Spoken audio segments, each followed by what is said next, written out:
ቻናላችንን ላይክ፣ ሼር፣ ኮሜንት ያርጋችሁ ከሐሙድ ቲዩብ ጋር ቤተሰብ ይሁኑ። በ8 ዓመታት ውስጥ ብቻ ከ7 በላይ ፕሮጀክቶችን ጥንቅቅ አድርገን ያስረከብን ሲሆን ከ345 በላይ አባወራዎችን ደግሞ የቤት ባለቤት ህልማቸውን እውን አድርገንላቸዋል። አሁን ላይ የመኖሪያ አፓርትመንቶችና የንግድ ሱቆችን መግዛት ላሰባችሁ ደንበኞቻችን ቴምር ፕሮፐርቲ ታላቅ ቅናሽ ይዞላችሁ መጥቷል።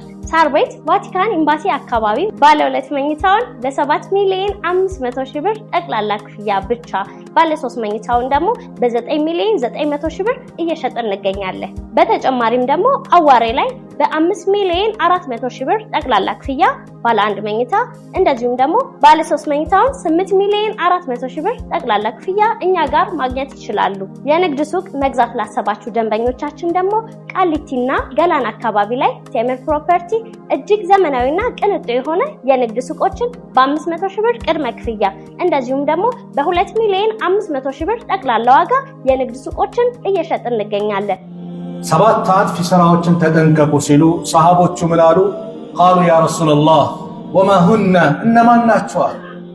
ይሄ ከባድ ነው ተጠንቀቁት ራቁት ሲባል ሰሃቦች እነማን ናቸው? ለምን ከባድነቱ አስፈሪነቱ ከተነገረ መጠንቀቅ ያስፈልጋልና እነማን ናቸው አሉ። የመጀመሪያው አሽርኩ ቢላህ ስለ ሽርክ አስከፊነት ተነጋግረናል። ሁለተኛው ወሲሕር ነው፣ ድግምት ነው።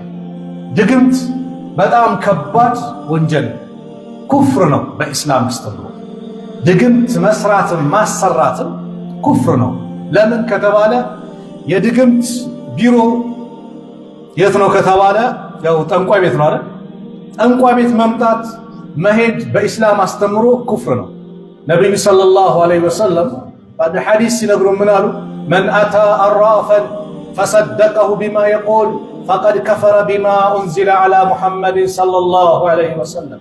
አንድ ጠንቋይ ቤት መጥቶ የጠንቋዩን ንግግር እውነት ብሎ ካረጋገጠ በሙሐመድ በተወረደው ቁርአን ክዷል አሉ ነብዩ ሰለላሁ ዐለይሂ ወሰለም። በአንድ ወቅት እናታችን አይሻ ረዲየላሁ ዐንሃ ስትናገር እንዲህ አለች። ቃለት ሰአለ ረሱሉላህ ሰለላሁ ዐለይሂ ወሰለም ኡናሱን አኒል ኩሃን። ሰዎች ለነብዩ ሰለላሁ ዐለይሂ ወሰለም ስለ ጠንቋዮች ጠየቋቸዋል። ፈቃል ነብዩ ምን አሉ? ለይሱ ቢሸይ እነሱ እኮ ምንም አይደሉም አሉ። ጠንቋይ ደካማ ፍጡር ምንም አይደሉም አሉ።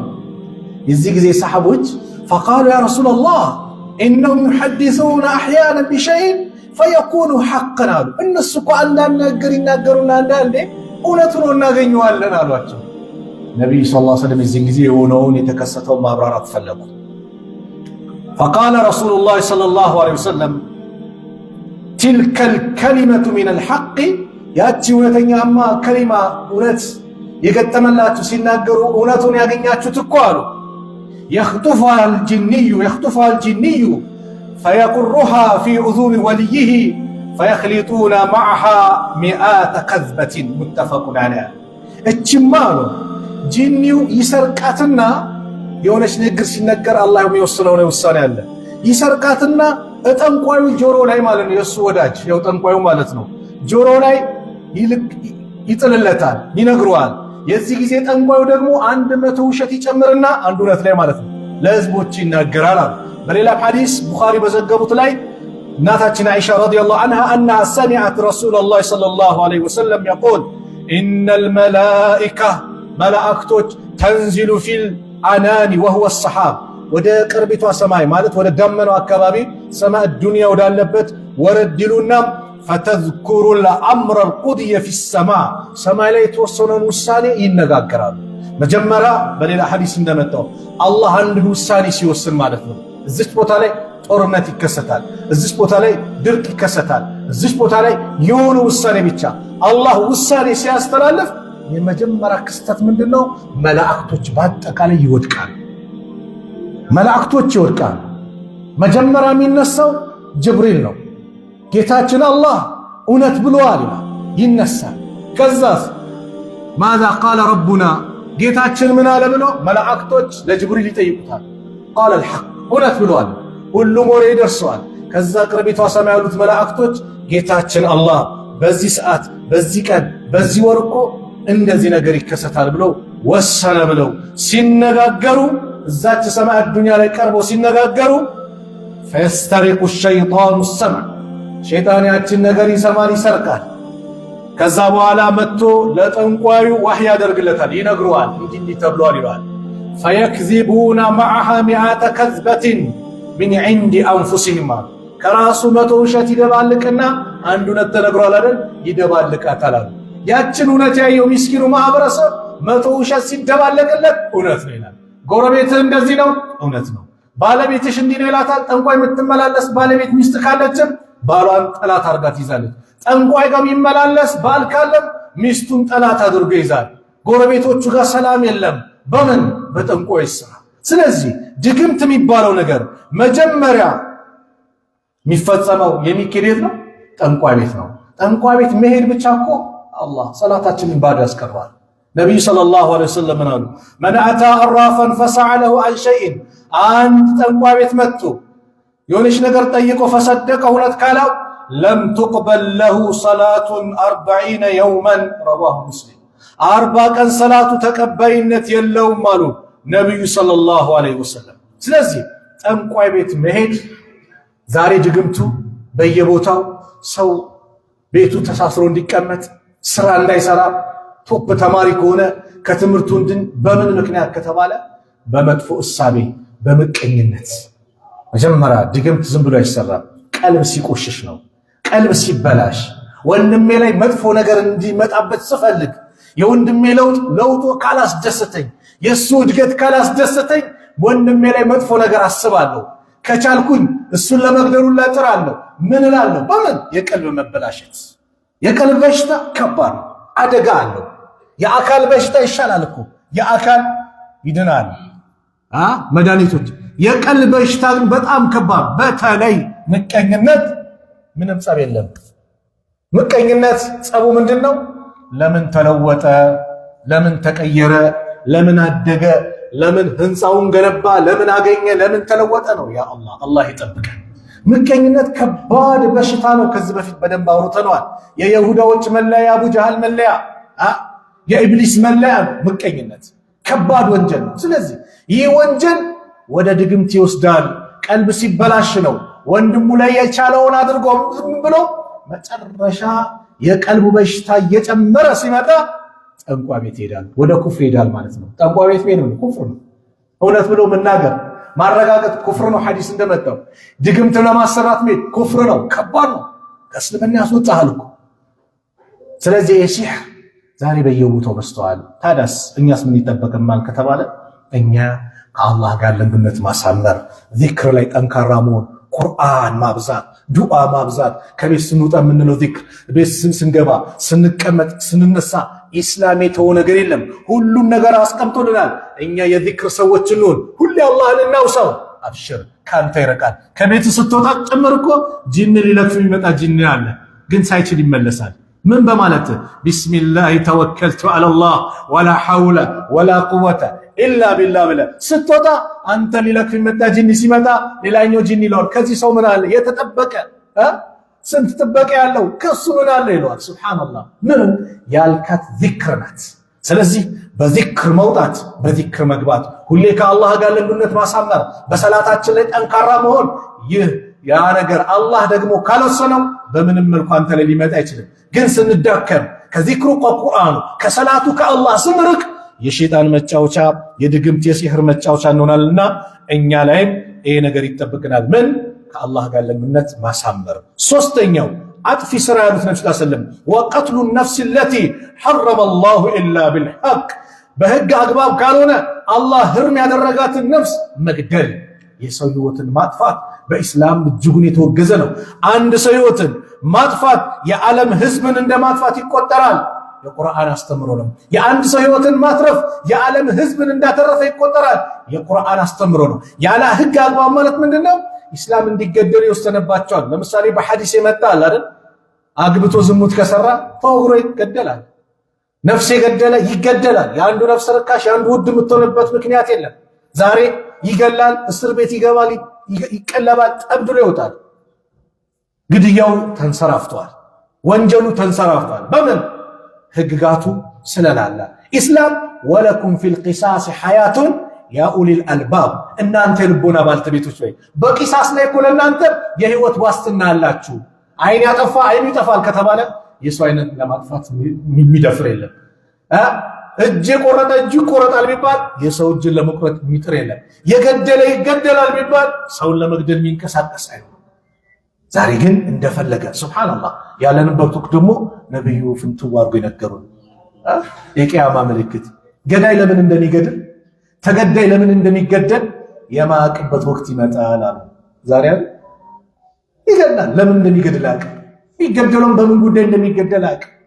የሰው ነፍስ ርካሽ የሆነችበት የሰው ደም ርካሽ የሆነበት ወቅት ይህ በእስላም እጅጉን የተወገዘ ነው። ወቀትሉ ነፍስ التي حرم الله الا بالحق አላህ በህግ አግባብ ካልሆነ እንዳይገደል የወሰነበት ነፍስ መግደል ከባድ ነው። እንኳን ሌላ አይደለም ቃል ኪዳን ካላ ያላቸውን ሰዎች የገደለ በእስላም አስተምሮ የጀነትን ሽታ አያገኛትም ይርቃል አሉ ነብዩ ሰለላሁ ዐለይሂ ወሰለም። ግድያን ኢስላም አውግዞታል። ግድያ የሚመጣባቸው በጦርነት ሰዓት ሊመጣ ይችላል። ጂሃድ ሲመጣ ሊመጣ ይችላል። እዛ ሰዓት ራሱ ሱብሃንአላህ ሽማግሌ እንዳትነኩ፣ ሴቶች እንዳትነኩ፣ ህፃናት እንዳትነኩ፣ ዛፍ እንዳትቆርጡ፣ የአምልኮ ስፍራዎችን እንዳታፈርሱ ኢስላም አስተምሮ ከጦርነቱ ጋር ግንኙነት ያለውን ግንኙነት ብቻ ያላቸው ኢስላም ይሄ ነው። ራህማ እዝነት አለው። እንኳን ሰውን አይደለም እንስሳ ስትገድል ራህማ ይኑር። ስታርድ እኮ ስትገድል ማለት ስታርድ ምን በግ ስታርድ ፍየል ስታርድ ራህማ ይኑር። መጀመሪያ ቢላውን ሳለው የዛገ ቢላ አምጥተህ አታሰቃይ ነው የኢስላም አስተምሮ። ስለቱን በደንብ ከሳልክ በኋላ ባንዴ አሳርፍ ነው። ሌላ እያረድክ በሷ ፊት መሞረድ የለብህም ወይ ሌላ ፍየል እያረድክ ሌላ ፍየል አጠገብ ማሳየት የለብህም።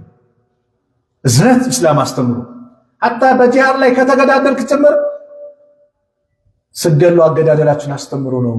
በምን አንድ አፍንጫ መቁረጥ፣ እጅ መቁረጥ፣ ጆሮ መቁረጥ፣ አይን መውጣት እንደዚህ የለም። እስልምና የለም። ይሄ ክልክል ነው። አላህ ከልክሏል ይሄን ነገር። ኢስላም ዲኑ ረሕማ የእዝነት ዲን፣ ዲኑል ዐድል የፍትህ ዲን፣ ሰላም የሚገኝበት ዲን ኢስላም ነው። ይህን ህግ የሚያመጣው ኢስላም ነው። አራተኛው ወአክሉ ሪባ ሪባም መብላት ነው። ሪባ ዛሬ በጣም ቀላል ሆነ አይደል? ነጋዴዎች ሪባ ቀላል ሆነ። ወለድ መብላት ቀላል ሆነ። የሆነች ፎቅ ይገነባል፣ በወለድ ይሰራል። አላህ አንኮታኩተዋለሁ ብለዋል። የምሐቁ ላሁ ሪባ ወዩርቢ ሰደቃት። አላህ ሪባን ያንኮታኩተዋል፣ ሰደቃን ግን ያፋፈዋል። ሪባ ሐራም ነው፣ ክልክል ነው። ወለድ ማለት ከባድነቱን ልንገራችሁ። አንደኛ ከአላህ ጋር ጦርነት ነው። ከባድ ነው ወለድ መብላት። ነገ የውመል ቂያማ ከባድ አደጋ አለ። እንደ እብድ እየወደቀ የሚነሳበት ጉዳይ ነው። ግን ሌላ ወንጀል የለውም ይባል አለው። የለውም አለ ብላችሁ ስሜ እንዳታነሱ። አለው ምሳሌ ነው ማመጣው። ከባድ ወንጀል አለው ቂያማ፣ ዱንያ ላይም ጭምር። ግን ዱንያ ላይ አንድ ከባድ ቅጣት አለ። ምን አይነት ቅጣት? አንተ ጭንቅ ብሎ ጥብብ ብሎ የሆነ ሀገር ሄደህ መግቢያ መውጫ ተጨንቀ የሚደርስልህ ከአላህ ውጭ የለም። ያ ረብ ይዛኔ ያ ረብ ጌታዬ ድረስልኝ ስትል የሚበላው ሐራም ነው፣ የሚጠጣው ሐራም ነው፣ የሚለብሰው ከሐራም ነው። ወውዝየ ቢልሐራም ሰውነቱ በአጠቃላይ የተገነባው ከሐራም ነው ተብሎ ዱዓ ሙስተጃባ ለመሆኑ ብቻ ቅጣት አይበቃም? አንተ ተጨንቀ ያ ረብ ስትል በሐራም ወለድ በመብላት ሐራም በማግበስበስ ብቻ የአንተ ዱዓ ተሰሚነት የለውም መባሉ ብቻ አይበቃም ወይ? ግን አኺራም ከባድ ቅጣት አለ። ስለዚህ ወለድን እንራቅ። አላህ ያንኮታኩቷል። አዎ በአንድ ጊዜ እኮ ሰምተናል። የዓለም ኢኮኖሚ በጣም ተንኮታኩቶ ነበር። በምን ሪባ ነው። ወለድ ያንኮታኩቷል። ዛሬ ምስኪን አባት ይሞትባቸዋል።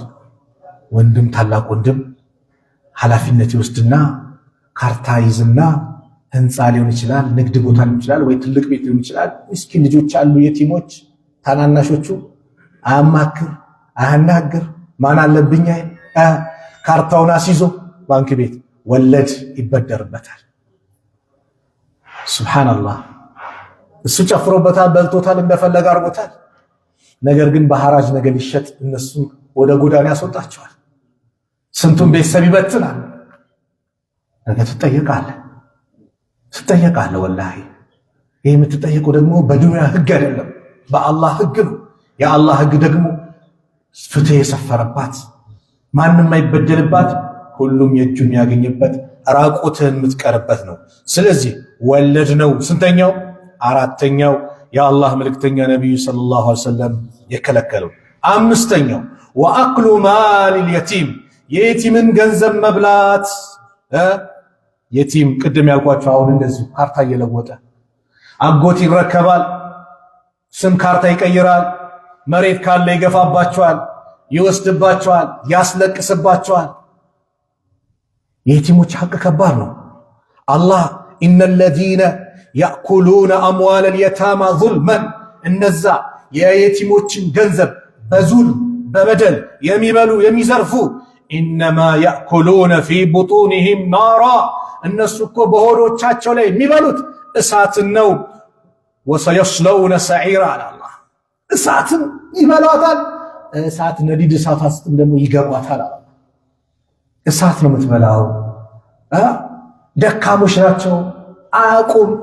ስለዚህ ተንከባካቢ መስለህ ንብረታቸውን ከንብረትህ ጋር የምትቀላቀል ምዘርፍ ከሆነ አንዳንድማ አለ እኮ ሱብሃንአላህ ምግብ ጭምር የሚከለክላቸዋል። በቃ ትንሽ በቀን ሁለት አንድ ይሰጣል። የራሱ ልጆች እንደፈለገ ያበላል በእነሱ ገንዘብ። ኃላፊነት ወስዶ አባት ሲሞትባቸው ወይ አጎት ወይ የሆነ ዘመድ ይመጣና የእነሱን ገንዘብ ልጆቹን ያንበሻብሽበታል፣ ልጆቹን ያለብስበታል። የቲሞችን ግን ያስለቅሳል። መሆን የነበረበት ግን የቲሞችን መንከባከብ ነበር። የቲሞች የሚንከባከብ ሰው እኔና እሱ ጀነት ውስጥ እንደዚህ ነና። ሁለት ጣታቸውን እንደዚህ ከፈት አረጉና የቲምን መንከባከብ። ቀልብ እንዲረጥብ ትፈልጋለህ አሉ ነብስ። የቲምን አናት ማበስ ቀልብ ያረጥባል። አናታቸውን ማበስ ቀልብ ይረጥባል። ማብላትስ ማጠጣትስ፣ ታዲያ ማልበስስ ማስደሰትስ ተቸግረዋል። የትምህርት ቤት የሚከፍሉታል። አላህ ያንበሻብሻል። አቅም የሰጠ አላህ ክፈልላቸው። ያለቀሰች እናትን እንቧን ጥረግላት። የቲም የምታሳድግ ምትበላ ያጣት እንቧን ጥረግላት። አላህ ያንተን እንባ ይጠርግልሃል። ለልጆች ዋስትና እያስቀመጥክ ነው። ዛሬ ኸይር የሚሰራ ሰው ወላሂ ለዝርየው ለልጆቹ ኸይር እየሰራ ነው። ሰይድ ኢብኑ ሙሰይብ አንድ ንግግር አላቸው። በጣም ይጾማሉ፣ ኸይር ነገር ያበዛሉ። ለልጃቸው ምን አሉት? እኔ እኮ ምሰራው እኮ ለአንተ ነው አሉ። እንዴት? ወካነ አቡሁማ ሷሊሃ ሚለው ሱረቱ ካፍ ላይ ያለው የእነዚህ ሁለት ልጆች እኮ አባት ሷሊህ ነበሩ። ሙሳና ኸድር እንግዲህ ያንን ቤታቸውን አስተካክለው የተደበቀው እንቁ ሀብታቸውን ንብረታቸውን እንደዛ ወጥቶ ለነሱ እንትን ሲሉ ይሄ በሁለቱ በእነዚህ ልጆች እናትና አባት ሰበብ ነው። ይሄ ነገር ምንድነው ይላሉ ዑለማዎች። ሰይድ ሙሰይብ ተናግረው አንተ መልካም መሆነ ዱንያ ላይ ኸይረኛ አባት ኸይረኛ እናት መሆንሽ ለልጆችሽ ነው ኸይር ይጠቅማቸዋል። ዱንያ ላይ ጭምር ለነሱ አላህ ሌላ ወኪል አላህ ያዝላቸዋል። እዚህ ግን የምታስለቅስ ከሆነ ከባድ ነው። ስለዚህ የቲምን መንከባከብ ነው። የቲምን ገንዘብ መብላት እሳት መብላት ነው። አላሁመ ኢኒ ኡሐርጁ ሐቅ ضعيفين አላህ ወይ እኔ የሁለት ሐቅ ገንዘብ የሁለት ደካሞችን ገንዘብ የሚበላ እኔ ወደ አንተ ወንጀለኝነቱን አስጠጓለሁ ከሰዋለሁ አሉ። የማን የየቲምን ገንዘብና የሴትን ገንዘብ የሚበላ ሴትን ደካማ ናት፣ ደካማ ናት። ያገባታል ንብረት አላት ብሎ ንብረቷን ሙጭ ጫርጎ ከበላ ወይ ሌላ ቦታ ሄዶ ካዟዟረ በኋላ አሰቃይቶ ነገር ከቤት ያባራታል። የለም ወይ አማናት አስቀምጣለች፣ መቼ አስቀምሽ ይላታል። በዚያው አጋጣሚ አላህ ያዘዘን ትእዛዝ እንፈጽም። አላህ ዕዳ እንኳን ዱቤ ስትበዳደሩ ምን ስትሉ ተጻጻፉ ብሎናል። ተጻጻፍ ምስክር አድርጉ። ሁለት ወንዶች ምስክር፣ ሁለት ወንድ ከሌለ አንድ ወንድና ሁለት ሴት። ቁርአን ያለው አያቱ ዳይን ረጅም ሱረቱል በቀራ መጨረሻ አካባቢ አይታችኋል። ረጅም አንቀጽ ነው። ያቀናላ ማንነታችን አላህ አይ ዛሬ መስጊድ ነው ማቀኔ ጀማ ነው ዝም ብለህ ትላለህ። የት አለ ሲባል የለም ምስክር የለም ምን የለም። እሱ በልቷል እንደበላ ግን አይቀርም። ነገ ባዶ ነው መልቂያማ ባዶውን ነው። ስለ ሰላቱን ነው የሚያስረክብህ፣ ዘካውን ሐጁን ነው የሚያስረክብህ። አንተ ግን እስቲ ጉልን ፈጽሞኛ። ስድስተኛው ነብዩ ሰለላሁ ዐለይሂ ወሰለም ምን አሉ? ወተወሊ የውም الزحف የውም الزحف በተፋፋመ ጦርነት ሰዓት ላይ ጂሃድ ፊ ሰቢልላህ ወጥቶ አሚሩ ሳያዘው ምን ሳይለው የዛኔ ወደ ኋላ ማፈግፈግ ሙስሊሙን አስበልቶ መሮጥ ማለት ነው። ይህም ከባድ ወንጀል ነው። ሰባተኛውን የመጨረሻው ወቀዝፉል ሙሕሰናት ቀዝፍ ማለት ክብር ማዋረድ፣ መስደብ፣ የሌለ ስምን መለጠፍ። ማንን? አልሙሕሰናት ጥቡቅ የሆኑ ሴቶችን፣ አልሙእሚናት አማኝ የሆኑ ሴቶችን፣ አልጋፊላት ከዝሙት ዘንግ የሆኑ ሴቶች አሉ አይደል? ጥቡቅ የሆኑ ሙእሚን የሆኑ ከዝሙት የዘነጉ ሐራም ነገር የራቁ ሴቶችን መስደብ ከባድ ወንጀል ነው። ዛሬ ቀላል ሆነ። እኔ ስሙን መጥራት ይከብደኛል። እዚህ አንቺ እንደዚህ ይላል አይደል? በሴተኛ ዳሪ ስም ይጠራል አይደል? አንቺ እንደዚህ ያለ እንዲህ ከባድ ወንጀል ነው።